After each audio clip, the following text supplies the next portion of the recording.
I think that everyone out there should learn something from my grandmother, my mother, and those experiences and say, whether the government or state or federal, whoever decides to help or not, we're going to take accountability for our own actions. If the support comes, we'll take it. And if the support doesn't come, we're still going to be okay because we're taking accountability for our own actions and what we have to do. Do I think that there should be more options available? Absolutely. I think there should be. Will there be anytime soon? Probably not.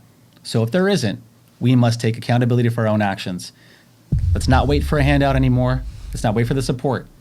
If you have your health, and you live in the greatest country in the world, where someone like my grandmother can come over not speaking the English language with 8 kids, she had a total of 13, 5 of them died, 8 kids, and then produce something like this from that, there's no reason why any of us out there can't do the exact same thing, especially if we were born and raised here.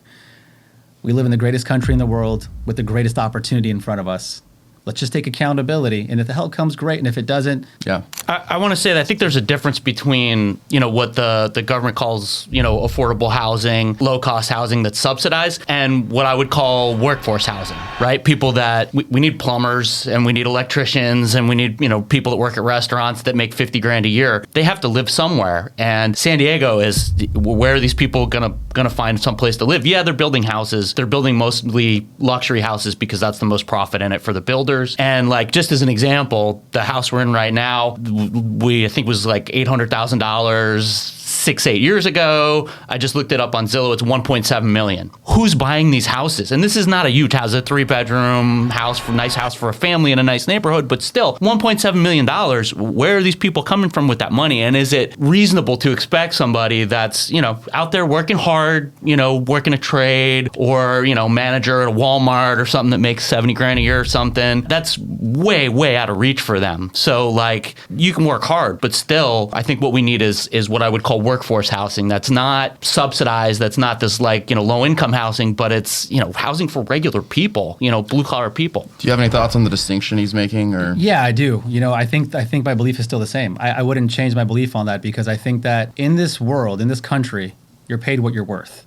And the opportunities are what they are in front of you.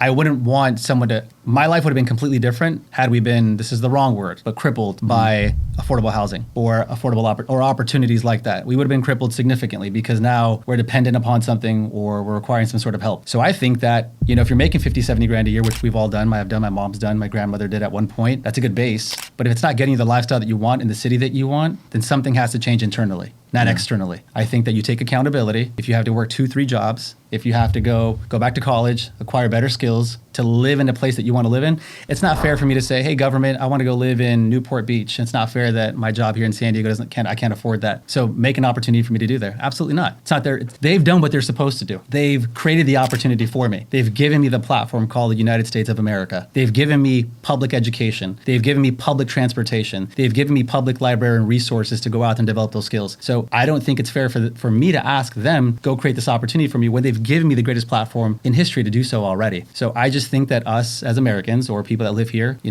have residence established here, we should take accountability for our own actions and go out there and do the work. If we can't afford it, then we bunch up, we figure solutions out. But I think the last solution is going out to the government asking for help. What do you think about for somebody who's a real estate investor right now? Let's narrow it down because I know there's a lot of different areas. So let's say residential in California. Number one piece of advice you'd give an investor right now in terms of how the market is changing, how the market's evolving, adapting, going to the latter half of 2024. What's the number one tip for how to be successful as an investor in 2024? Investing in 2024. So if you are a mom and pop shop investor where you own a couple pieces of real estate, some businesses, pull a couple. If you have the cash liquid available, then find an agent who specializes in off-market opportunities and flips and things like that. Get your money inside of there. And if you're a seasoned investor, you know what you kind of already are doing. And if you're a mom and pop shop and you don't have any cash liquid available, then I would say do a HELOC. Go pull a home equity line of credit, make your cash available. But you definitely want to attach yourself to either an agent that's focused on that sort of practice, or then educate yourself. Go find courses and things like that where you can start getting invested. I wouldn't buy anything. This isn't the market in my opinion, to build, just because the cost of materials and expenses. But this is the market to acquire something like a flip, a wholesale, an opportunity like that. So flipping and wholesaling, I think, is 100% in the name of the game right now. And that through courses or finding an agent who has an emphasis in that practice.